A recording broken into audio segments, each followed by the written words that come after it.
Ladies and gentlemen, welcome. Iron Lady of the Western World.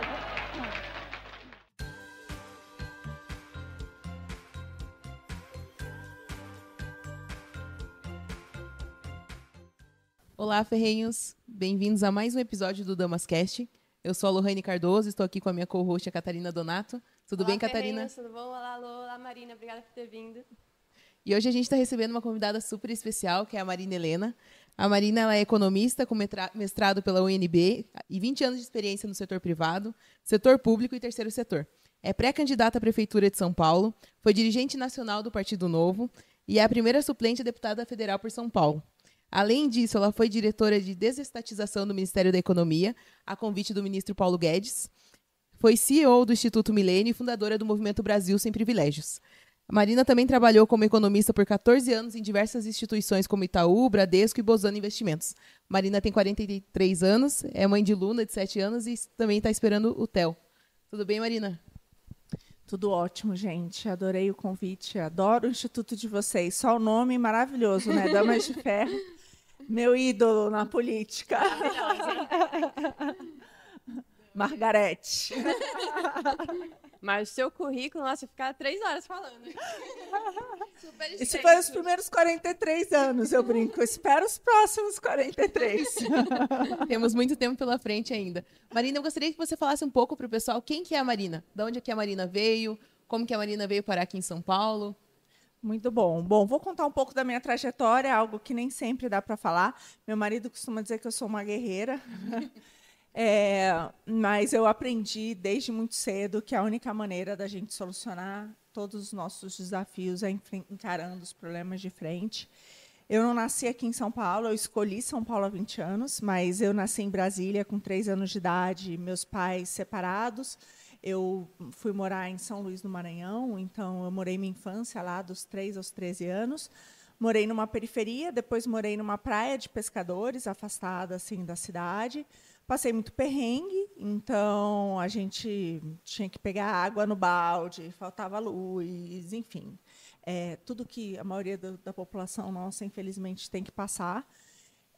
E aí eu ajudei a criar meus 3 irmãos maternos. Eu tenho 3 irmãos, parte de mãe, mais novos. E com 13 anos eu sofri uma violência, saí de casa, fui para Brasília, meu pai morava em Brasília, tive um lugar para ir. E isso mudou completamente a minha vida. Então, eu tive uma oportunidade de estudar numa boa escola. Sempre fui CDF, então estudei muito. Depois disso, decidi fazer o vestibular para economia, fiz a graduação e o mestrado em economia. E quando eu terminei o mestrado em economia, eu consegui uma bolsa até para ir para o doutorado, né? Estava aplicando para ir para o doutorado, mas acabou que o meu avô materno faleceu. E ele ajudava na minha família materna. Então, eu decidi vir para São Paulo, acabei sendo arrimo de família aqui, e vim porque eu precisava ajudar minha mãe, meus irmãos. Então, e aqui em São Paulo, eu construí a minha carreira, minha família, conquistei muito, muito mais do que um dia eu podia imaginar. Trabalhei durante 14 anos no mercado financeiro. Foi assim um aprendizado incrível. Eu tive a oportunidade de estudar mais de uma dezena de países, entendi muito bem por que alguns dão certo e outros dão tão errado. Entendi perfeitamente por que o Brasil dá tão errado. E aí, quando a minha filha nasceu, a Luna, primeiro que quando eu fiquei grávida, eu acabei ficando 3 meses de cama, assim. 3 meses não, desculpa, 1 mês e meio de cama. E logo no início, porque eu tive uma hemorragia. Na verdade, eu tive 2 na sequência. Foi horrível. Mas, por outro lado, foi um momento em que eu precisei pensar muito na minha vida e pensar muito no que eu queria passar para ela, em termos de valores, em termos de legado. E por que eu estava na Terra? Né? Então, a gente, às vezes, tem esse dilema. E foi uma coisa muito interessante, porque eu fiquei pensando que a vida que ela teria seria muito, muito diferente do que aquela que eu tive na minha infância. Mas que, infelizmente, a maior parte dos brasileiros continua no mesmo lugar, porque eu sei que, nesses meus 40 anos de vida, a renda média aqui no Brasil cresceu quase nada, patinou, né? Cresceu uns 30%, a do mundo mais que dobrou no mesmo período. Inflação alta, né? A gente ficou completamente para trás, assim, então as pessoas estão naquele mesmo lugar. E aí algo começou a despertar em mim. Então, com 3 meses de gravidez, eu fui contratada pelo Guedes, ainda na iniciativa privada, foi quando a gente teve o primeiro contato. Ele mostrou, ele tinha lá, né, os 12 capítulos do Plano Brasil, assim, para o Brasil dar certo, que eu concordava em tudo ali. E quando ele se tornou ministro em 2019, ele me fez o convite para ir para Brasília. Então, eu fui para Brasília, trabalhei como diretora de desestatização, a gente pode falar um pouco mais sobre isso. Aí que eu vi mesmo por que a gente não dá certo. E aí eu decidi entrar para a política. Então, hoje eu sou primeira suplente do Partido Novo, aqui em São Paulo, deputada federal. E agora, duas grandes surpresas no ano passado. Uma, que eu estou grávida do Theo, daqui a pouco, não sei quando vai ao ar, mas, gente, aqui está faltando uma semana para ele nascer. Ele vai vir quando ele decidir, mas é mais ou menos isso, completam as 40 semanas. E essa responsabilidade, que é ser a pré-candidata do Novo à Prefeitura de São Paulo, mas como sempre foi a minha vida, eu amo uma responsabilidade. Então, estou muito feliz. Hey Ferrenho, já pensou ter a oportunidade de estudar sobre autoras liberais com professores ótimos? Não perca tempo, acesse o link na descrição com o nosso ciclo de formação que vai estar disponível por tempo limitado. Acho que a vida do Theo, a vida dos seus filhos, acaba motivando para construir um país melhor, né? Eu sempre penso assim, a gente vê agora na época de eleição, muito candidato prometendo saúde, educação, segurança, infraestrutura, que são as pautas fáceis, assim, vamos dizer, em relação a voto. Só que você não consegue nada se a economia do país não estiver boa.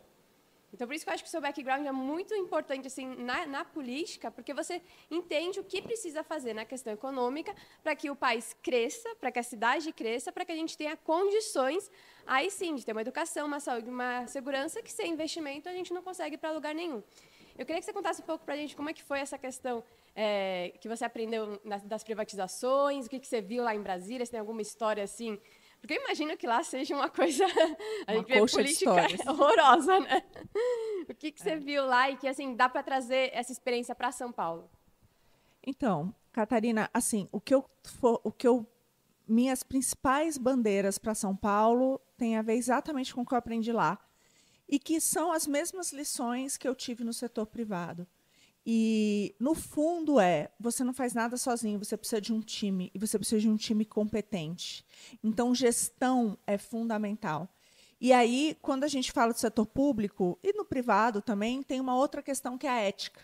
Então, no fundo, tudo se resume a escolher pessoas honestas e competentes para tocar projetos, tanto na iniciativa privada quanto na pública.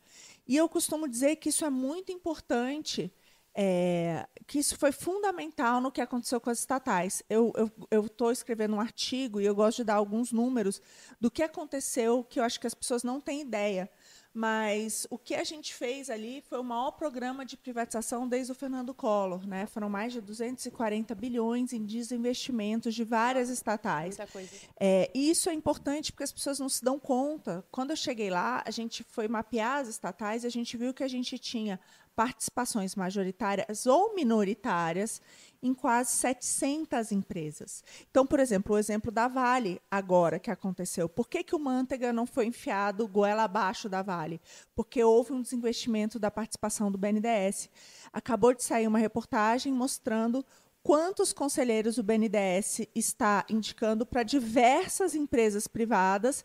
Por exemplo, o caso lá da Tupi, que foi a irmã da Marielle Franco. Agora o Silvio de Almeida, que nosso ministro, que vai ser indicado para empresas. Então, são de gás. Então, assim, o que eles entendem do setor? Absolutamente nada. Então, isso é um absurdo. Eu não estou falando que, na nossa época, não existiam indicações de pessoas também que compunham o governo, porque, às vezes, são pessoas super qualificadas, como aconteceu também no governo do Temer, por exemplo. Como é que você deixa um Eduardo Guardia de fora de um conselho? É diferente. Agora, tem certos nomes que não entendem nada. Então, o que eu vi ali era uma responsabilidade gigante de indicação de milhares de números fundos para não só estatais, mas algumas dessas empresas privadas em que o BNDES tinha participação, em que fundos de pensão de estatais tinham participação, só que todos esses nomes levavam em conta o quê? Ética e gestão. E aí, qual foi o resultado disso? O resultado disso é incrível, gente. Em 2015, as estatais apresentaram um rombo de 30 bi. Ou seja, nós tínhamos um rombo de 30 bi, porque, afinal de contas, são As nossas. pessoas, elas não fazem Elas essa são- conta, né? Nós somos donas, né? Sim. Quando dá lucro, é um político que ganha. Quando dá prejuízo, a gente que paga. Exatamente. Então, a gente tinha esse rombo para pagar. Em 22, no último ano da gestão do Guedes, foi um superávit de 274 bilhões. Olha a Pós-pandemia. diferença. É bom focar pós-pandemia. Mais de 300 bilhões. E se você acumula os resultados ali desde 16 até o final, a gente está falando de 700 bilhões que teve de lucro nesse período. Isso é 7 vezes o orçamento de São Paulo, por exemplo, para dar uma ideia de magnitude. É uma coisa absurda. Outra coisa, ativos e passivos. As estatais, em 15, tinham uma dívida maior do que os seus ativos em 50 bi. Eram 500 bilhões de ativos, 550 de dívida. No último ano, ali, 22, foram 850 bilhões de ativos e menos de O que 300 a de dívida. gestão faz, né? A gestão fez um delta, se a gente colocar lucratividade, valorização dos ativos e diminuição de dívida, de 1 trilhão e 300 reais. São 13 anos de orçamento do Estado de São Paulo, mais de 8 Bolsas Famílias para financiar o Brasil inteiro. Sim. Então, assim, são números astronômicos. Aí eu me pergunto, como é que foi feito todo aquele absurdo? Como é que esse dinheiro foi jogado no ralo no passado? E a resposta é essa. De novo, cabide de emprego de nomes políticos, escândalos de corrupção. Então, assim, às vezes a gente fala da corrupção, mas a corrupção, gente, é a ponta do iceberg. O que está por baixo, na má gestão, na grana que é destinada àqueles amigos do rei, as cartas marcadas, a gente viu ali as empreiteiras, a tudo aquilo, é um absurdo, entendeu? Tá Então, voltando isso é tudo muito agora, importante. né? Exatamente. E é algo que é feito de forma legal. Então, é Isso por o isso pior, que é mais isso é o pior de difícil, né? E é mais fácil deles maquiarem também, porque eles sabem como driblar a lei para colocar os amigos no poder, né? Exatamente isso.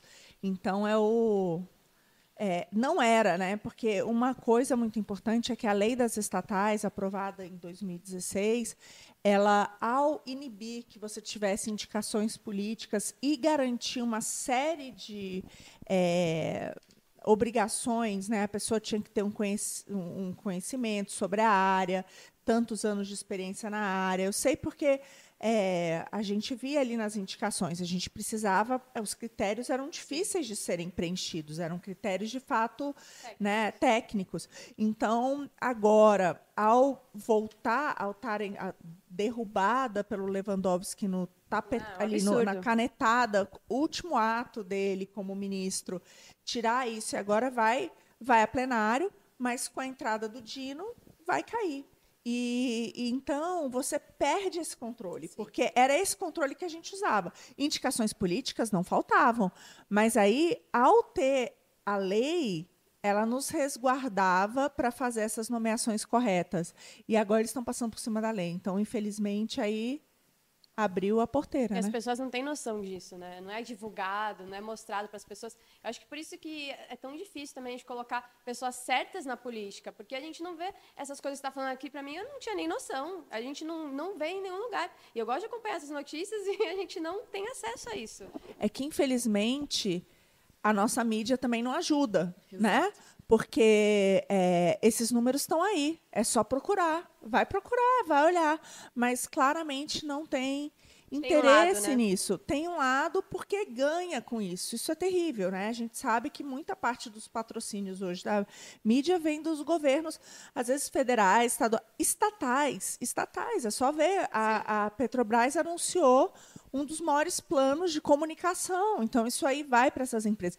Por outro lado, eles estão loucos para regular as mídias sociais. E aí, com isso, você acaba que hoje, por exemplo, eu posso falar isso e as pessoas assistirem. Esse podcast pode ir lá. Mas, ao regular, pode ser que a gente não tenha essa voz. Então, pior ainda esse cenário. Porque a gente tem o contraponto aí, né? Por mais que a mídia tradicional não mostre as coisas que você está falando aqui, a gente está aqui no podcast, tantas pessoas com voz online que ajudam as pessoas a terem informação verdadeira. Exatamente. Por que eles estão tão desesperados em regular as redes sociais? Porque é a questão da narrativa. Até eu queria perguntar isso também. Você ficou uma semana, se não me engano, em Joinville, né? Com o prefeito lá, 93% de aprovação, a maior aprovação do Brasil, a maior né? aprovação do Brasil é do prefeito do Novo, em Joinville. Queria que você contasse pra gente como que foi isso e o que você enxerga que ele está fazendo lá que dá para trazer aqui para São Paulo. Então, o Novo tem o melhor prefeito. O Novo tem o prefeito melhor avaliado do Brasil, que é o Adriano Silva, em Joinville. E assim que eu aceitei o desafio, eu passei uma semana grudada nele para entender qual era a mágica. Baita aprendizado. Um baita aprendizado. E a mágica, gente, é ética e gestão. Então, se você olha todo o secretariado dele, 60% são servidores de carreira dos cargos comissionados. Mas são o quê? São pessoas aptas a desempenhar aquele papel. São os funcionários públicos aptos a desempenhar aquele papel. Então, eu vejo que essa maneira de fazer do Novo tem muito a ver com isso. Por a gente não entrar já com um jogo de cartas marcadas, porque a gente está vendo, por exemplo, na disputa aqui em São Paulo, todo mundo com grandes coligações. Só que o que acontece quando você já tem esse número das coligações? Quando você entra, já está tudo destinado. Então, as secretarias, por exemplo, aqui no caso, as secretarias, subprefeituras, tudo vai ter que já fazer coligação com alguém. E aí nada muda, porque são os mesmos que estão ali.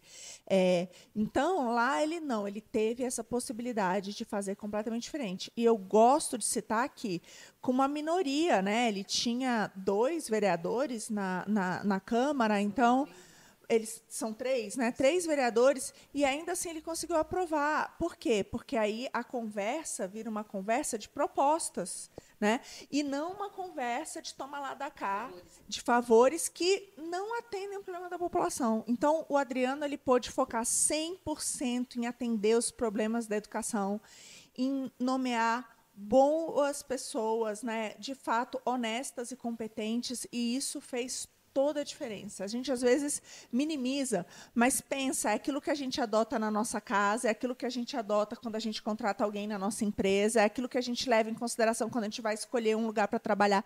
Por que no setor público não tem que ser assim? Então, são índices inacreditáveis. Ele é a 7ª cidade mais segura do Brasil, de 5.700. Nossa. É um feito e tanto. E tanto. Taxas de crescimento de 10%, né? Mínima histórica do desemprego. Então, é uma cidade pujante, com um setor privado que está andando e um setor público que realmente está focado em resolver o problema da população. E a gente percebe que, muitas vezes, a população ela não tem noção que essa questão da ética, da gestão no setor público vai afetar a vida dela lá na ponta, né? E você acha que isso é devido à falta da educação básica, à falha da nossa educação no Brasil? Eu acredito que esse seja um dos problemas, sem dúvida, um dos mais graves no Brasil. Hoje, o Brasil gasta 6% do seu PIB com educação, é mais do que países da OCDE.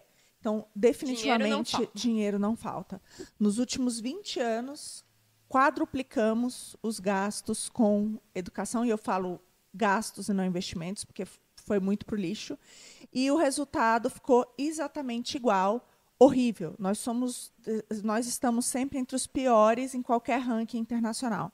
O que me preocupa é que várias coisas podem piorar esse cenário. Por exemplo, agora está acontecendo o CONAI, lá em Brasília, e o que a gente recebeu das propostas são assustadoras. Por exemplo, em nenhum lugar se fala da péssima aprendizagem do aluno.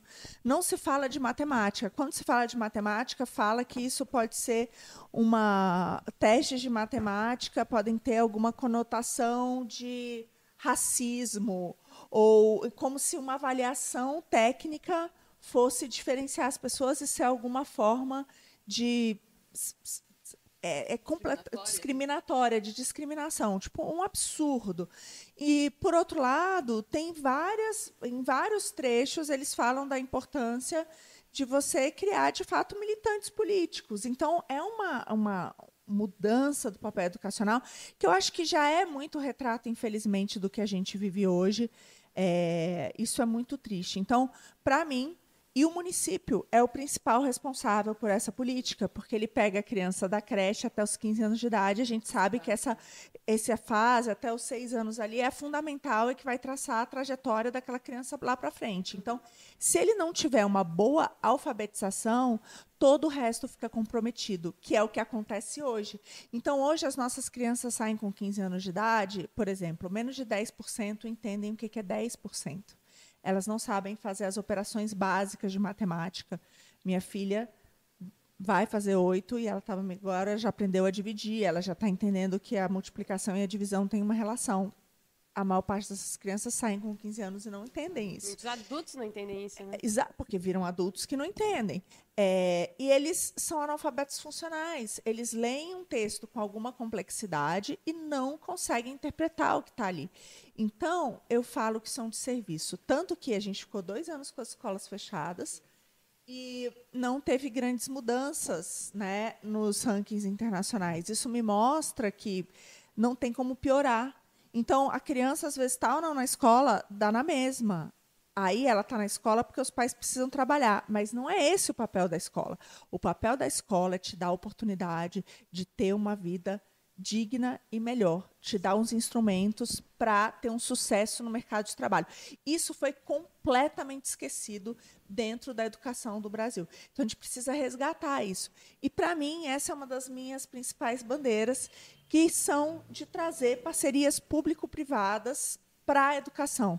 Então, eu tive a felicidade de ir em uma escola que é uma parceria aqui em São Paulo, que é o Liceu Coração de Jesus, no meio da Cracolândia, né? É uma escola que era administrada pelos salesianos, que ia fechar depois da pandemia, porque não tinha mais recursos. E aí fez uma parceria com a prefeitura. Então, hoje, as crianças, mais de 500 crianças da rede pública de ensino, estudam lá com uma gestão de uma organização social, dos salesianos, por um custo que é mais baixo do que os alunos da rede pública. Custo zero para os pais, né? Custo zero para os pais, não vai pagar nenhuma mensalidade. A prefeitura continua pagando, mas a administração é da organização social, ou seja, é uma administração privada. Tenho certeza que os resultados vão ser incríveis. Sim. Né? Uma criança hoje que, se não me engano, custa entre 1.200 e 1.800 1.200 e 1.800 para o Estado, né? Para o município. E tem escola hoje que está esse valor, 1.200, escola privada. Só que o nível dessa escola privada de 1.200 é muito maior do que aquele aluno que está custando 1.500 para o município, por exemplo. Exatamente, Catarina. Então, a ideia qual é? A ideia é pegar as 100 melhores escolas privadas de São Paulo e vamos lá ajudar na gestão das escolas públicas. É gestão. E aí não precisa mudar tudo, porque os países que adotaram esse tipo de parceria, o que aconteceu? As escolas públicas também melhoraram. Você traz um componente, né, de concorrência, que a gente sabe que funciona em tudo. Por que não funcionar na educação? E aí as pessoas às vezes argumentam, mas os resultados não são claros. Eu discordo, porque eu acho que os resultados internacionais são completamente claros. Principalmente, isso que é o mais importante, dá mais certo quanto mais baixa renda é a criança. Então, aquelas crianças exatamente mais pobres são as que mais se beneficiam desse modelo de gestão. Então, acho que os resultados são muito contundentes. Agora, independente de qualquer coisa, o fato é, o que a gente tem hoje falhou completamente. E a gente está investindo no erro cada vez mais há muitos anos. Então, vamos testar coisas novas. Inovação, né? Inovação para a área da educação. E o que você acha que é o ponto preponderante para essa criança de baixa renda se sobressair nesses países? Tem algum ponto que faz elas sobressaírem aos demais ou não? Lógico, comprometimento com a aprendizagem, que é algo que o Brasil não tem. Métricas, né? Métricas. Hoje a gente tem vários testes, e os testes mostram que as crianças não estão aprendendo. Mas o que isso interfere na política pública? Nada, que é a nossa avaliação de política pública. O que seria o correto? O correto seria que as melhores escolas, com melhores gestores e melhores professores, fossem incentivadas. e as outras tivessem algum tipo de correção. No Brasil não acontece nada não é disso. pior, Sim. é o contrário, né? É o contrário. Se você tem uma educação ruim na escola, a tendência é que você receba mais dinheiro, mais financiamento para corrigir isso, e a escola que está bem, não precisa mais investir, porque ela está bem. Assim, o ridículo. ponto nem é você destinar mais para aqueles que têm, vamos dizer, um nível de aprendizagem pior, desde que a melhora seja importante. Que a Então, melhora você tem exista, que né? incentivar Sim. aquele aluno que está lá para trás a melhorar. Então, é tudo. Na economia, a gente sabe muito bem, tudo é incentivo. Sim. O incentivo correto muda tudo. Hoje, no Brasil, não há nenhum incentivo para um professor ou um gestor se preocupar com a aprendizagem do aluno. Não está em lugar nenhum. Não está nas diretrizes básicas de educação do que ele deve aprender. Não está em nenhum componente de remuneração, né, no ensino público. Não está em nenhum tipo de punição caso não aprenda. Então, assim, não tem, e é uma tristeza, porque hoje o destino da criança é determinado pelo seu CEP. Então, Sim. se aquela escola é ruim, se ele sofre bullying, se está numa área perigosa, o pai não tem outra escolha. Sim. Então, eu vejo que isso é muito importante. A gente precisa dar o direito de escolha para o pai. Olá, ferrenhos! Sabia que estamos em diversas plataformas digitais? No YouTube, Spotify, Instagram e principalmente nosso site, encontrando vários artigos envolvendo a liberdade ou a falta dela. Não perca tempo e acesse damasdeferro.com.br e em nosso Instagram, @Instituto Damas de Ferro. Eu queria até linkar isso que você falou agora com o que a gente estava falando antes, porque eu acho que essa questão de incentivos também é um motivo porque a educação aqui não é boa. Porque você estava comentando que o prefeito de Joinville, ele colocou uma equipe técnica, porque ele não tem coligação, que ele tem que ficar vendendo carguinhos para outros partidos. E a gente vê aqui em São Paulo alguns partidos justamente fazendo isso, né?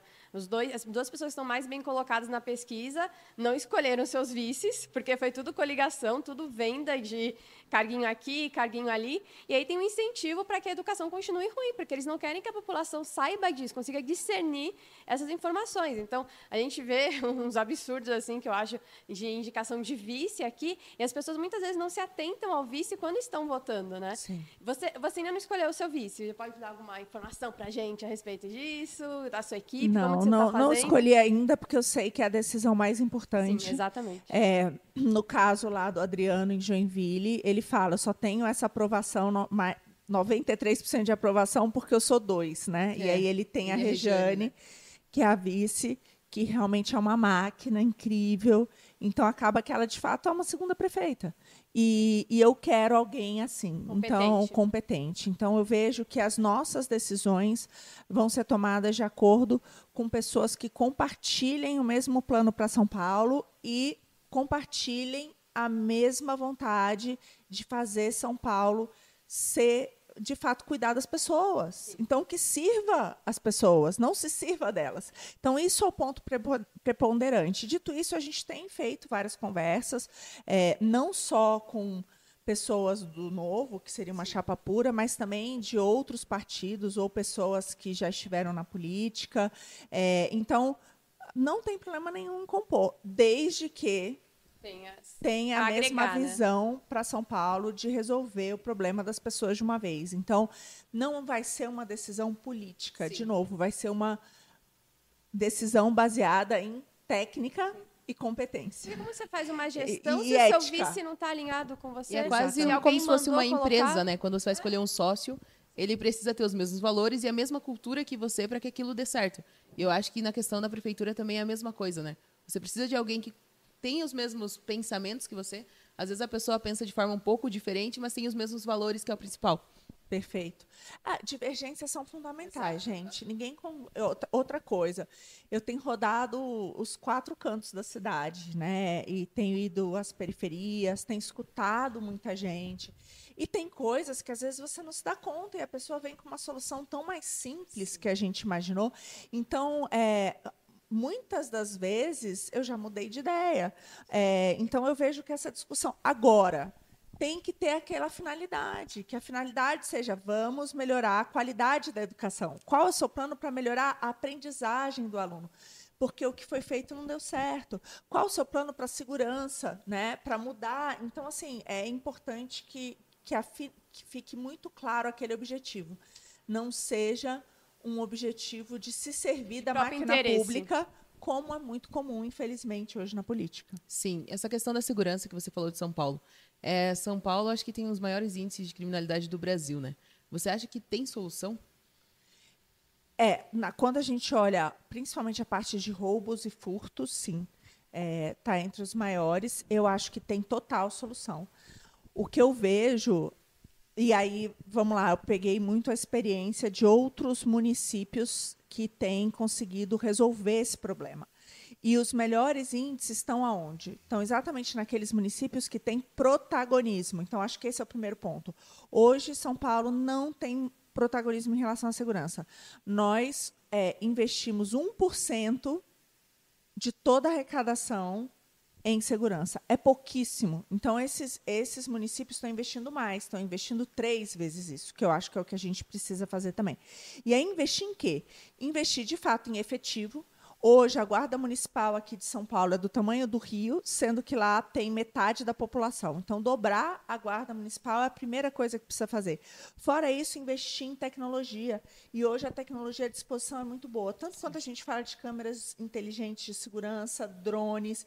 Então, tem muita coisa, programas que conseguem, com essas imagens e com tudo isso, ver, já trazer onde tem a maior probabilidade de acontecer o crime. Então, a gente tem que investir nisso.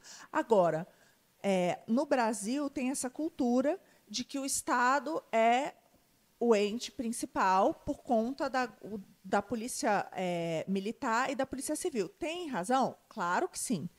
Mas os municípios hoje têm assumido esse protagonismo também. Por quê? Porque ao você investir em efetivo, em monitoramento, em inteligência, você senta na mesa também com o governador, entendeu? Sim. E cobra um plano de ação. E você trabalha junto, porque essa interligação ela é muito importante, ela é fundamental. Ainda mais nesse setor que é a segurança, né? Exatamente. O Adriano, lá em Joinville, é completamente integrado, mas as forças dele de segurança, tanto a parte de inteligência como de efetivo, é interligado com o Estado. Então, essa dinâmica ela é fundamental. Agora, para isso, você precisa ter protagonismo. Para ter protagonismo, você precisa de mais gente, mais equipamentos, mais investimentos, não tem jeito. E dizem que um dos fatores da criminalidade em São Paulo é essa questão do alto número de moradores de rua, a questão dos usuários de drogas. Você acha que essa questão da Cracolândia tem como resolver? É mais uma questão de saúde pública ou mais uma questão de segurança? É uma combinação. Se fosse fácil, já estaria resolvido, sim, né? Ou não, porque alguns talvez também tenham interesse, né?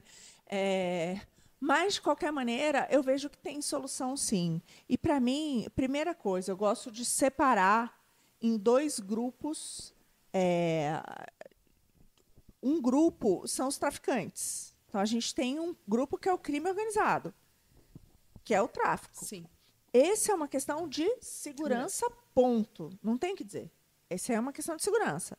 O outro grupo são os usuários. E aí eu gosto de separar em 3. Uma parte seriam aqueles que estão com uma mão estendida pedindo ajuda, que a gente que acabou de perder o emprego ou brigou com a família, de alguma maneira caiu ali. E antes daquilo se transformar numa bola de neve, a prefeitura tem a obrigação de cuidar dessas pessoas. E aí a gente tem uma parte sim, de assistência social, de saúde, de capacitação para trazer essa pessoa de volta ao mercado de trabalho, de habitação. Então, é uma questão complexa. Mas a gente tem também um número expressivo, mais da metade, que estão nessa condição há mais de 5 anos. Muitas vezes essas pessoas já estão num grau de dependência que elas não respondem mais por si.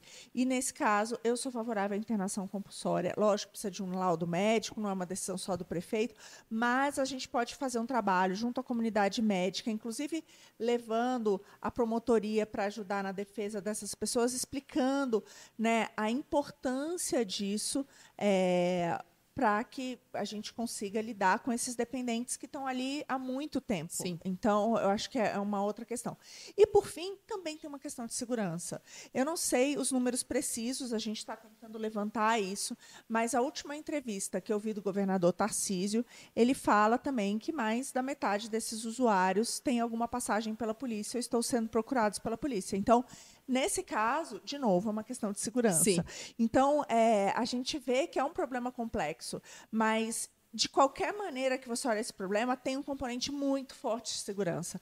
E quando a gente esqueceu esse componente, como aconteceu, por exemplo, no governo Haddad, hoje se estima que tenha mais de 1.000 pessoas ali no fluxo, né? Os números variam ali entre 1.000 e 1.500, mas, puxa vida, na gestão do Haddad ultrapassou 4.000 pessoas. Por que aconteceu isso? Porque o componente de segurança foi completamente descartado. Então, o que você fez? Você deu a bolsa crack, você remunerava essas Sim. pessoas nas frentes de trabalho. Incentivo, né? Elas trabalhavam, naquele dia que elas varriam ali as ruas, elas recebiam um salário e o preço do crack subia. Então, ou seja, você estava financiando o narcotráfico, dando moradia ali em que as pessoas usavam a droga.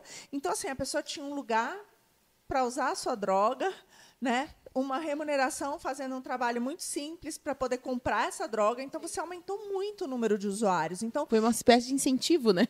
foi um incentivo, exatamente. Então, o meu grande receio é esse. Assim, eu Sim. acho que a situação ela é ruim, ela pode piorar, porque quando a gente olha o que aconteceu no governo do Haddad, a gente consegue ver que, dependendo das ações, pode piorar muito, né? Me preocupa muito, porque eu vejo o Boulos dando as soluções, e as soluções são iguaizinhas às do Haddad. Sim. Então, isso é bastante preocupante. Então, tem um componente forte, sim, de segurança que a gente não pode menosprezar. Não, e o pior de tudo é que, fazendo isso, eles estão dando dinheiro para o tráfico. Só que de onde vem esse dinheiro? Das pessoas que pagam imposto.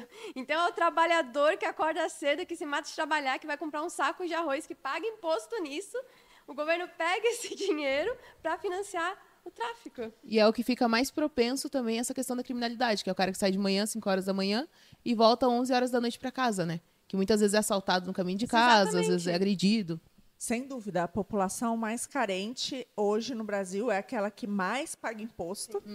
Né? A gente sabe, porque o imposto sobre consumo disfarçado leva praticamente 40% da renda desse sujeito. Absurdo. Então, essas pessoas são as que mais pagam impostos e aquelas que são mais vulneráveis e estão mais suscetíveis a esse descaso, né, de toda a política pública e da segurança. Você falou um ponto que eu achei bem interessante. Você disse assim, às vezes a gente está pagando imposto e está indo para o tráfico. Isso é muito mais comum do que a gente pensa. Saiu uma reportagem na semana passada no Estadão, né, mostrando como o crime organizado está infiltrado nas diferentes esferas de poder Sim. em todo o Brasil, aqui no estado de São Paulo e na capital, inclusive mostrando as ligações de empresas de ônibus, até 3 delas que têm investigado, indícios claros, prisões já foram feitas, bens apreendidos, e ainda assim a prefeitura afirmou 8 novos contratos com essas empresas e já destinou mais de 800 milhões a essas empresas. Então, de fato, é o nosso dinheiro que está indo para um serviço público, só que, na verdade, ela está indo para a mão do tráfico. Então, isso é muito mais comum do que a gente pensa. E é uma das coisas, por que eu falo, gente, ética e gestão. As duas coisas andam de mãos dadas e são muito importantes, entendeu? A gente não pode aceitar isso. Pô, o nosso imposto indo para o crime organizado, não dá. E de forma legal, porque, em tese, essas empresas participam de licitações, né? Mas aí é que tá. Se você tem Daí uma são investigação do direcionadas e tudo Ministério mais. Público em curso, se você já tem prisões, eu acho que você tem toda a autoridade para suspender aquele contrato, Exato. para revisar aquele contrato, e não para firmar novos contratos, como foi feito, né? Isso entra de novo nessa questão, porque tem prefeito aí, candidato a prefeito, que está prometendo transporte gratuito. Só que o que é o transporte gratuito? É exatamente isso que a gente falou. É tirar dinheiro do mais pobre que paga isso, porque não existe nada de graça. Você tem que pagar o ônibus, tem que pagar a gasolina, você tem que pagar o motorista, tem que pagar tudo. E aí a gente tira dinheiro do mais pobre para dar para o dono dessa empresa de transporte público, que no final ele vai ganhar muito dinheiro e quem é mais prejudicado com isso é o mais pobre. Só que isso é muito difícil de explicar para a população, porque ela vê o de graça e acha que, nossa, eu vou votar nesse candidato porque ele está me dando isso de graça. Só que a gente que paga por isso paga muito mais do que seria se fosse livre para escolher, né? Exatamente. Não existe transporte grátis. Exato. Eu acho que esse é o ponto principal. Ao você financiar, subsidiar as tarifas, né, e adotar um regime de tarifa zero, você, no final das contas, está ou taxando mais, então tirando dinheiro do bolso do pagador de impostos, que Tudo fica mais normalmente caro. é principalmente a pessoa mais pobre, então é essa que é a realidade, ou você está tirando de outra política pública tão importante quanto. E pior que isso, dependendo de como esses contratos são firmados, como nesse caso aqui em São Paulo, você pode até estar financiando o crime organizado, porque isso é muito importante. Eu sou favorável à terceirização daquilo que é possível pela prefeitura, porque também é muito mais fácil você desligar um contrato quando ele tem problemas do que você montar toda uma estrutura pública que Sim. nunca vai poder ser desmontada. Então, eu acho, mas precisa ser bem feito, né? Então, a minha experiência lá em Brasília me ensinou isso. A gente é possível, sim, modelar essas parcerias, né, as privatizações, as concessões, as parcerias público-privadas, de maneira em que você tenha uma competição e de maneira que o contrato seja fiscalizado e que a gente possa ter mecanismos de desligar esse contrato se ele não estiver atendendo Sim. ao melhor interesse da É população. muito mais fácil fiscalizar, né? Porque Muito como que mais você vai fiscalizar uma coisa que é sua? Você tem lá Em tese todo o deveria, interesse né? por Mas- trás. mas assim, você reclama com quem quando o serviço não tá indo bem? Eu vou reclamar com a pessoa que fornece o serviço? Não, você tem que ter a terceirizada fornecendo o serviço, a competição ali para incentivar que seja bom e o público só fiscalizando, ó, tá atendendo os requisitos ou não tá. Se não atender, a gente troca. É muito mais fácil de fazer assim. Eu vejo que o ideal seria que o município tivesse um agente regulador externo, né, que monitorasse esses contratos, e que, obviamente, a gente tem o Tribunal de Contas, mas será que dá conta de tudo isso? E será que são contratos específicos? Por que não ter órgãos que façam isso? Que acaba Eu sendo mais vejo- imparcial. Né? E, em tese, Exatamente. toda licitação ela deve ter um fiscal do contrato, né? Só que em muitas prefeituras, o fiscal do contrato, ele é um funcionário da prefeitura que não tem conhecimento algum sobre o contrato. E eles colocam, às vezes, pessoas só para preencher aquela vaga ou pessoas que são ligadas às empresas que estão ganhando aquela licitação. Que é o pior Então, dos mundos. Que é o pior dos mundos. É o que acontece muito hoje em dia, né? Eu vejo que o grande problema é esse. O que deu errado em termos de privatização, terceirização, é exatamente essa falta de uma fiscalização de fato Verdadeira, né? independente e verdadeira que esteja preocupada com o interesse da população. Agora, se o município, o Estado, não são capazes de fiscalizar um contrato, Sim. eles serão capazes de prestar um bom serviço? Então, assim, Muito menos, né? Muito menos. Eu acho que por isso também é tão importante a população escolher bons vereadores, né? Que as pessoas esquecem, mas o papel do legislativo, um dos principais é esse, fiscalização.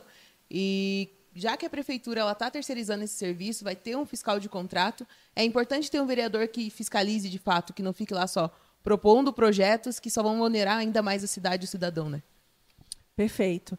Não, acho que a Câmara ela é fundamental. Infelizmente, a maioria das pessoas não sabe o que faz um vereador Exato.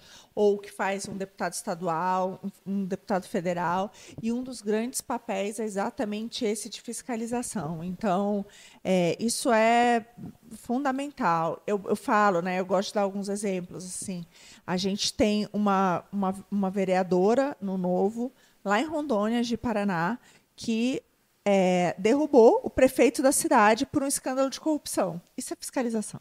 Exato. Entendeu?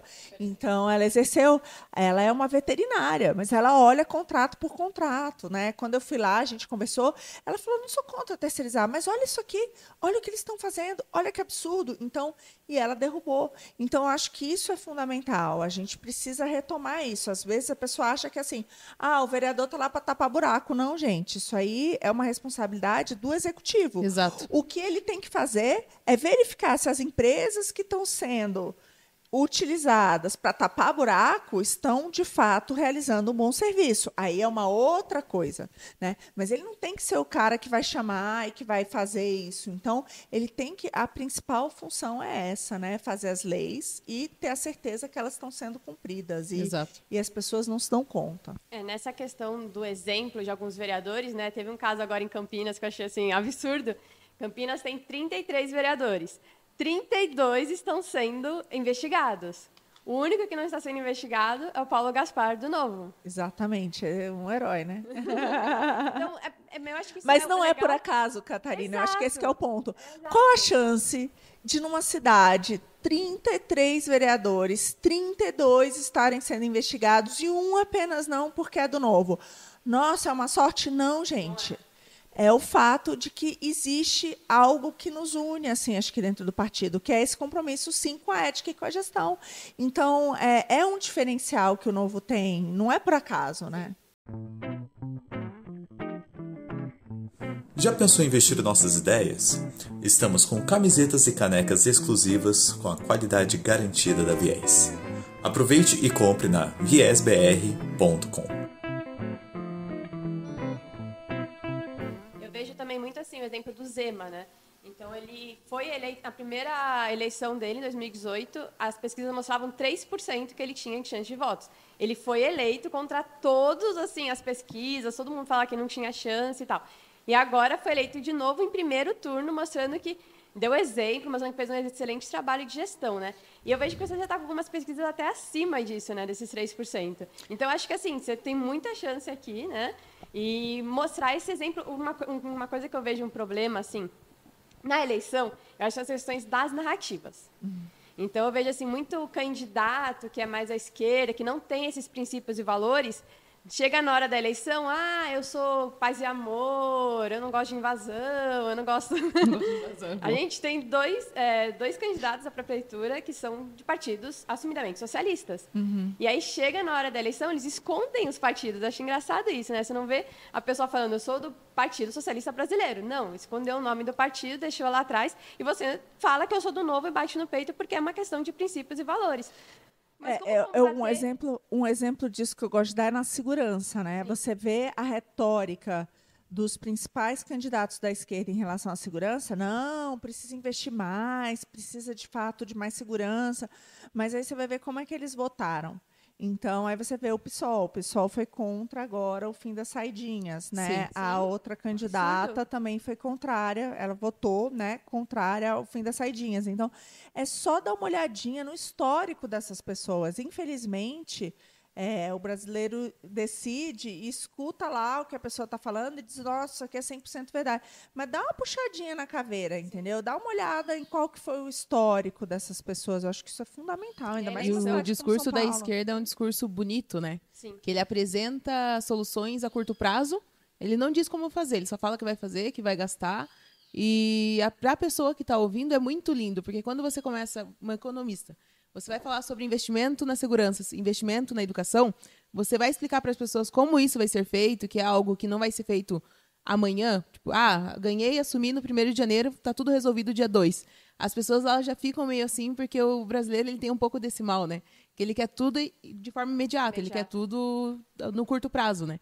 E o pessoal da esquerda, eles têm esse talento de entregar esse discurso bonito, com uma solução rápida, só que eles esquecem que essa solução muitas vezes é cara para quem está pagando, né? É o que se vê e o que não se vê, né? Eu Exatamente. sempre vejo assim, a gente vai aumentar os recursos para a educação, a gente vai aumentar o número de vagas, mas De e onde a vai tirar esse aprendizagem? dinheiro? Não, Exato. De onde vai ser esse Exato. dinheiro e a aprendizagem? Então, acaba sendo zero compromisso, de fato, com o aluno lá na ponta. Com resolver o problema, né? Com o resultado, né? Então, isso é uma tristeza. É a mesma coisa para a saúde.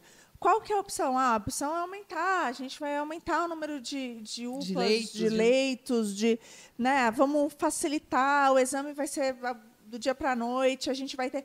Mas aí você vai pegar e diz, não, mas como, né? Então a gente acaba se preocupando com essas propostas, que são Exatamente. propostas de gestão. Vamos trazer a telemedicina para o município. Eu ouvi um depoimento agora, né, de uma mãe falando que foi levar o filho na escola, ele não entrou porque estava com uma secreção muito forte no olho. E aí ela voltou para casa, ela falou, não, mas ainda bem que eu tenho um plano de saúde, meu marido tem, né, um desses planos de saúde mais populares. E aí ela falou, já consegui hoje mesmo marcar uma consulta por vídeo com o médico do plano. E a criança hoje já vai ter um diagnóstico e ou vai poder voltar para a escola ou vai poder usar. Por quê? Porque a maioria desses diagnósticos que não são complexos podem ser feitos através via da telemedicina. Né? E aí ela falou, dependendo, eles descontam na folha de pagamento. E aí ela falou, quando a consulta é via telemedicina, ela é 1/3 do valor das outras consultas. Então, puxa vida, aí sim você consegue atender muito mais rápido, de maneira muito mais eficiente, muito mais barata e, de fato, atender rápido. Então, é só coisa boa. Então, Sim. isso sim é um projeto que eu vejo que faz sentido. Agora, vamos aumentar o número, vamos aumentar a remuneração. Gente, tudo acaba sendo mais Estado, Sim. mais gordo, que é o que a gente viveu nos últimos 40 anos, que, no final das contas, tem, acho que, 2 grandes problemas. Um é que ele é um péssimo distribuidor de renda no Brasil. É um fato isso. Hoje a gente pega tudo que a pessoa gasta em impostos e ela tem de volta em termos de serviços públicos, a gente vê que metade vai para os 20% mais ricos e 5% para os 20% mais pobres. Ou seja, é um Robinho de às avessas, é um péssimo justiceiro social. Mas tem algo que eu vejo muito mais grave, porque isso é uma foto. Agora, o filme ele é muito pior, porque ao Estado se financiar, ou ele faz isso via inflação, ou via aumento de carga tributária, ou via endividamento. E essas 3 coisas acabam com o crescimento de um país. Então, além de ser um péssimo justiceiro social, ele está segurando toda e qualquer chance do Brasil De se crescer. desenvolver. E o crescimento é o melhor programa social que existe. É Sim. aquele realmente capaz de tirar as pessoas da pobreza. Então, é duplamente perverso, sabe? Você acha que tem chance e que há necessidade de desinchar São Paulo? Sem dúvida, tem muito espaço para isso. Hoje, o orçamento de São Paulo é o 3º maior do Brasil, está acima até do estado de Minas Gerais, então só está atrás da União e do governo do estado de São Paulo. Houve um aumento absurdo de arrecadação nos últimos anos. Então, desses 3 anos agora da atual gestão, 20% em termos reais. Só que a renda média do paulistano não subiu, ainda está abaixo de 2014, desde aquela recessão absurda do Sim. governo Dilma.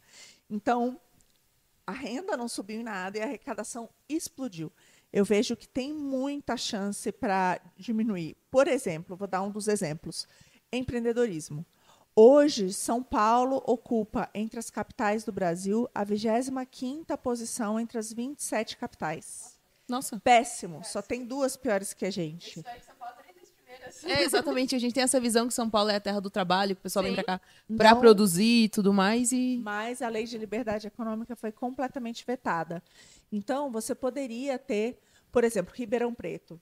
Tem mais de 1.000 atividades que, se forem de baixo risco, podem começar a funcionar, não precisam de alvará de funcionamento. Sim. A gente tem aqui a taxa de fiscalização de estabelecimento, que em algumas atividades não é necessária. Se eu trabalho na minha casa, qual que é essa taxa? Sim. Nem o fiscal vai lá. E Sim. se for, provavelmente vai para fazer errado, porque não tem nada ali que comprometa. Não é um lugar que precisa de vigilância sanitária ou alguma coisa assim. Por quê? Porque não existe nenhum risco à vida de ninguém que não seja a minha que estou É só trabalhando. burocracia. É burocracia e arrecadação. Então, a gente tem, e pode piorar, porque é só ver a martaxa, né? Quando as Sim. taxas aqui em São Paulo se multiplicaram. Então, eu vejo que tem muito espaço para tirar essas taxas, esse excesso de impostos e facilitar a vida de quem quer empreender, trabalhar, gerar emprego e renda para as pessoas. Eu acho que isso é fundamental. Assim, uma das grandes bandeiras que eu vejo da parte de estimular o crescimento de São Paulo é exatamente isso. Foi até uma coisa interessante, né? O Tarcísio, num dos discursos que ele fez, foi... eu prometo que São Paulo, o Estado, não vai mais perder as empresas para Minas Gerais. Sim. E eu diria que na cidade de São Paulo vale a mesma coisa. A gente está com tanta burocracia, fiscais que são remunerados, às vezes, né, por desempenho. Então, muitas vezes vão lá atrás do pequeno empreendedor que, puxa vida, quer uma chance de trabalhar e ter seu sustento. Então, assim, tem muita coisa que dá cruel, para né? fazer. É muito cruel. Outro ponto, nesse sentido, que eu vejo é a questão da regularização fundiária. Então, eu fiz um comparativo, né? Lá em Joinville, o quanto que o Adriano fez de regularização fundiária e quanto que isso significaria aqui em São Paulo. Então, nesses 3 anos, o que ele fez lá seria o equivalente a 80 mil unidades aqui em São Paulo. Aqui na capital, que é um número incrível, né? Já resolveria muito dessas das pessoas que estão em habitações irregulares. E aí, qual que é o ponto? Não é só uma questão de moradia, é uma questão de trabalho também. Sim. Porque essas pessoas não têm um pequeno negócio e estão sujeitas, pior ainda, a ir lá um fiscal e ainda extorquir essa pessoa. Exato. Isso é fácil de fazer, não gera custo. É um absurdo que ainda não tenha sido feito. A questão do REURB, né, que é essa... Como que é o nome da palavra mesmo? Habitação fundiária? Isso aí. Essa questão, quando você dá para a pessoa um documento dizendo que a propriedade é dela, isso abre várias portas. Ela tem essa segurança de ninguém ir lá e tirar ela do local. Conta no banco, ela consegue... Não, nem só a questão de endereço. Ela também consegue utilizar aquele documento da casa dela para fazer um empréstimo no banco para abrir uma empresa, para abrir um pequeno negócio, né? Não, você pensa, você não consegue comprar nada online, você não consegue abrir A gente subestima isso, porque é uma coisa normal, acho que para quem está assistindo isso. É que muitas vezes ela tem o comprovante de residência, só que ela não tem aquele documento que diz que a casa é dela, né? E pior, tem isso também. Ela ali poderia montar o seu primeiro negócio. Sim, exato. E hoje, pior, ela está suscetível a um fiscal ir lá e ela ainda ter os seus bens apreendidos, né? Ser extorquida. Uma insegurança absurda. Uma insegurança absurda. Eu não sou de São Paulo, estou aqui há alguns dias, e eu tenho visto muito vários vendedores ambulantes dentro do metrô, e eles têm um pavor dos guardas. Eles começam a vender as mercadorias de graça e tudo mais. Qual que é a sua visão sobre esses vendedores ambulantes? Você acha que tinha que regulamentar, desregulamentar? Bom, nós somos um partido que pesa pela liberdade, né? Sim. Eu acho que as pessoas têm que ter a liberdade de comercializar. Óbvio que em algumas questões, por exemplo, dependendo da alimentação, você tem que tomar um cuidado para também ninguém passar mal. Então, depende muito do que é isso.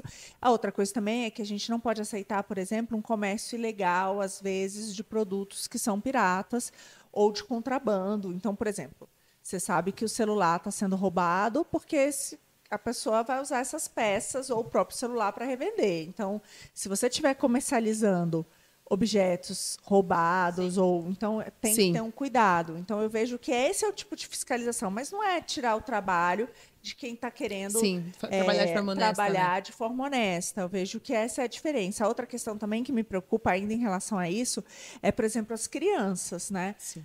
Tem crianças que fazem vendas, mas a gente sabe que tem uma máfia aí de aluguel de crianças. Então, eu vejo lá em Joinville também, teve campanhas muito fortes de conscientização para não dar esmola, para, às vezes, não comprar dessas crianças, que o lugar delas, de fato, é em um abrigo, elas precisam ter educação. Então, assim, a gente não pode também contribuir, por exemplo, para um crime que explora o trabalho dessas crianças que deveriam estar na escola. Então, acho que é uma questão complexa, sabe? Eu não gosto de dar uma resposta pronta, porque quem está vendendo exatamente o quê? Exato, sim. É a forma correta do agente fiscalizador agir, né? Exatamente. É a forma que ele vai atuar para saber. Então, assim, muitas vezes eu até confesso que sou do interior, a gente fica meio chocado, assim, né? Porque eles ficam vendendo, daí são várias pessoas, várias coisas, que nem você falou, vários produtos, alguns provavelmente legais, outros nem tanto, daí você vê também muita criança fazendo esse tipo de trabalho. Então, acho que a sua resposta, acho que eu concordo com ela. Sim. Do fiscal, ele saber a forma certa de fiscalizar, né? Ele não ir simplesmente tomar a mercadoria de alguém, ele entender o contexto da situação. Perfeito. A gente tem que facilitar para que essas pessoas cada vez mais consigam ser empreendedores mesmo, né? Facilitar isso. Então, ele vai e avisa, se é baixo risco, ele pode já notificar a prefeitura, não precisa de um alvará, não precisa de uma taxa, consegue trabalhar.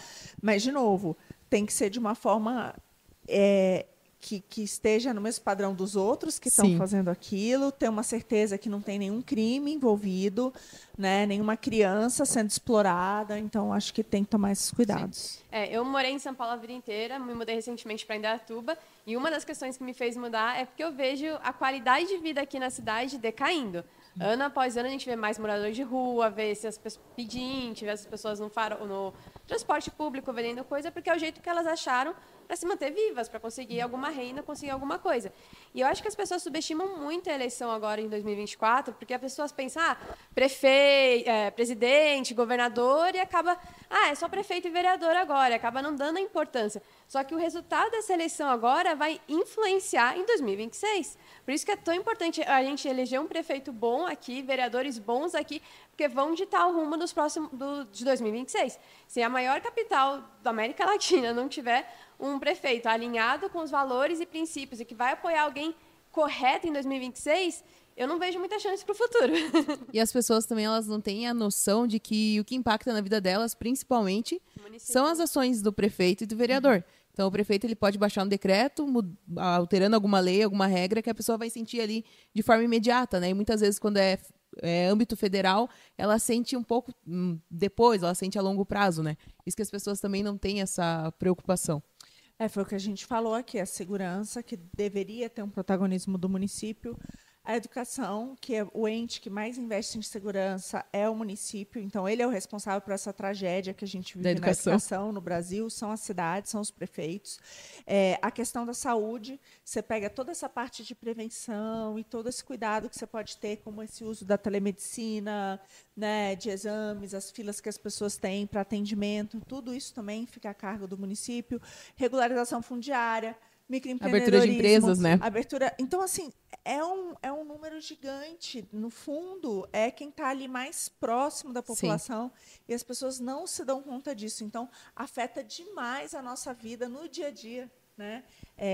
Isso é muito importante. E eu concordo também que 26 vai passar por 24. Então, as pessoas às vezes reclamam, polarização, isso e aquilo. Então, gente, vamos dar espaço para quem defende gestão de qualidade. Sim, né? Vamos dar espaço, de fato, para nomes éticos, né, de pessoas honestas. Existem, né? Vamos pegar espaço, vamos dar uma chance para ouvir propostas.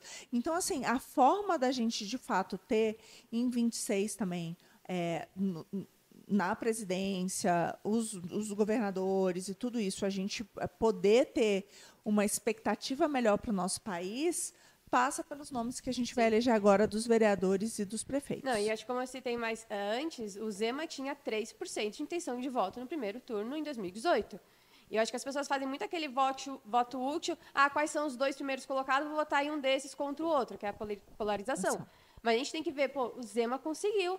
Então, a gente também consegue aqui trazer um prefeito bom para a cidade com gestão. E, Catarina, tem uma outra coisa interessante que eu gosto de citar. Eu sou muito acusada de estar dividindo a direita. Eu não acredito nisso, porque é por isso que a gente tem 2 turnos. Eu vejo que a esquerda, espertamente, o Lula, espertamente, prefere ter 2 candidatos aqui. Por quê? Porque alguns não necessariamente vão votar no Boulos, e a Tabata acaba levando alguns votos, por exemplo, do Nunes. Então, e no final ela vai apoiar o Boulos. Então, assim, será que faz sentido? Assim, quando a gente pensa friamente, não existe isso de divisão. O Lula foi eleito presidente com o apoio da Tebet, com o Ciro indo para o... Então, assim, os mais votados depois, né, em terceiro e quarto lugar. Então, essa narrativa de divisão só serve para os mesmos, né? Nem vejo para os primeiros nomes. Exatamente. Essa narrativa de que vai dividir, de que não tem outro jeito, que são sempre só 2 opções, será? Primeiro, não permitem alguém como um Zema, que foi reeleito no primeiro turno, não permitiriam alguém com o Adriano, que teve 93% de aprovação, não permite a renovação na política. Então, como é que as pessoas estão cansadas do que está aí e preferem repetir sempre nos mesmos erros, esperando resultados diferentes? Sim. Então, assim, não faz sentido. E, para isso, temos 2 turnos. No segundo turno, aí tudo bem. Aí eu também, eu acho... Eu nunca fui isenta. Eu sempre eu acabo que eu acho que entre as opções você tem que escolher uma, aquela que você julga menos pior. E ponto. Para isso serve o segundo turno, para você poder fazer isso. Mas o primeiro turno serve para quê? Exatamente para termos mais opções e ter um voto de qualidade. Quem você acha que é a pessoa mais apta a cuidar da sua cidade e resolver os problemas da população? Né? Eu nem tirei a divisão de direita, porque eu não vejo mais candidatos de direita aqui, né? Tem uns que se fingem na eleição de direita. Mas... Eu falo, o que é direita? É segurança? Joinha. É um Estado, de fato, eficiente com gestão de qualidade? Joinha. É alguém que se preocupa com ética na política? E como você Super. está dividindo se não tem mais ninguém? Sim. Exato. Mas Faz é a sentido. narrativa que o pessoal coloca, né? Até muitas vezes para aumentar a briga entre os ditos da direita, né? Porque, querendo ou não, como a Marina falou, o Lula foi muito esperto em colocar 2 pré-candidatos da esquerda aqui, porque provavelmente um deles vai para o segundo turno. Então, agora é o momento da gente votar em quem a gente acredita, em quem a gente acha que tem a forma mais ética de fazer gestão. E eu acho que é você ter a coragem de participar, e eu digo isso assim no momento da tua vida que muitas vezes as pessoas estariam se afastando disso. Eu até queria perguntar para você o que te leva a enfrentar o desafio da política, né? da prefeitura, da maior cidade do país, assim. Então, foi muito engraçado, porque eu descobri. Eu falo, foram duas gratas surpresas que eu tive ao Sim. mesmo tempo. Eu recebi o convite para ser pré-candidata à prefeitura e descobri 3 dias depois que eu estava grávida do Theo. E aí eu pensei, meu Deus! E, no fundo, faz E todo agora? sentido, porque quando eu fui para Brasília em 2019, fiquei na ponte aérea, de fato eu fiz isso porque eu senti que eu quero que a minha filha, Luna, e eu quero agora que meu filho Theo tenham orgulho da cidade em que eles vão viver. Isso é muito real. Eu não tenho outro motivo para estar na política. Né? Se eu estivesse no setor privado, eu estaria, assim, financeiramente, para mim não faz sentido estar na política. Do ponto de vista da minha família, também, se eu pensar só no tempo com eles, também não faria sentido. Por outro lado, eu não quero ir embora daqui. Então, se eu não quero ir embora daqui, né, e poucas pessoas têm essa oportunidade, mas é uma escolha que eu poderia fazer e eu não quero fazer porque eu amo o meu país, eu amo a minha cidade, eu escolhi São Paulo para morar. Então, se o meu lugar é aqui, eu preciso fazer alguma coisa a respeito, porque eu preciso que eles tenham orgulho, sabe? Foi aqui que eu vim e que eu tive todas as oportunidades. Não é possível que as crianças que estão aí hoje não vão ter essas oportunidades, porque as pessoas já não têm, porque São Paulo já está ficando para trás. Então, ela precisa voltar a ser essa terra da oportunidade para as pessoas. E isso me move muito. Então, quando aconteceu ali tudo ao mesmo tempo, eu disse, meu Deus, o que eu faço? E a resposta foi muito óbvia para mim, sabe? Mais um motivo. Mais um enorme motivo para encarar esse desafio. Eu acho que é sair da indignação para ação, né? Perfeito. E mais pessoas que também se sentem assim, estão escutando você falando assim, eu acho que anima a gente saber que o Brasil tem jeito, sim, só que precisa de mais pessoas boas fazendo. O que você diria para essas pessoas que querem te ajudar um projeto de país? Como que elas podem estar fazendo isso? Ajudando você com esse projeto para São Paulo, que vai editar, de novo, vai editar a eleição para 2026. Então, a gente precisa vir com força agora, não adianta esperar lá para frente. Meu marido diz que eu sou guerreira e, para mim, o meu grande lema é não se vencem guerras com retiradas. Exato. É impossível resolver um desafio sem encará-lo de frente. Então, a única forma hoje de mudar a política no Brasil é com a nossa participação. Então, assim, se você tem algum interesse em ser candidato e se interessa pelas nossas propostas dentro do Novo, venha fazer parte do nosso processo seletivo. Ainda dá tempo, né? Precisa agora, na janela partidária, que os candidatos, por exemplo, a vereador, estejam filiados até agora, no início de abril. Então, é uma chance. Venha, não espere, comece. Eu acho que isso é muito relevante. Em segundo lugar, se você não quer ir para a linha de frente, adote um candidato. Vá atrás das propostas, veja aquelas que você se identifica, ajude na campanha. O voluntariado ele é determinante, fundamental. Eu vou aproveitar aqui para fazer um jabazinho, falar das minhas redes sociais. Sim. Então, Marina Helena com HBR, Marina Helena com HBR. Quero deixar também um número de contato, que é o 999-440030. E, ao entrar lá, a gente vai mandar um questionário curtinho, perguntando como que você pode ajudar, ou interagindo com as minhas publicações, entendendo um pouco melhor como eu penso e, se houver simpatia, ajudando a multiplicar. Tem muitas e muitas formas de ajudar que vão demandar pouco do seu tempo e podem fazer muita, muita, muita diferença. Então, não espera mais. A hora da ação é já. Perfeito. Então é isso, ferrenhos. Estamos encerrando mais um episódio do Damascast. Se você ainda não se inscreveu no canal, se inscreva, siga nas redes sociais, sigam também a Marina, conforme ela já passou as redes dela, para que as ideias de liberdade elas cheguem ainda mais longe.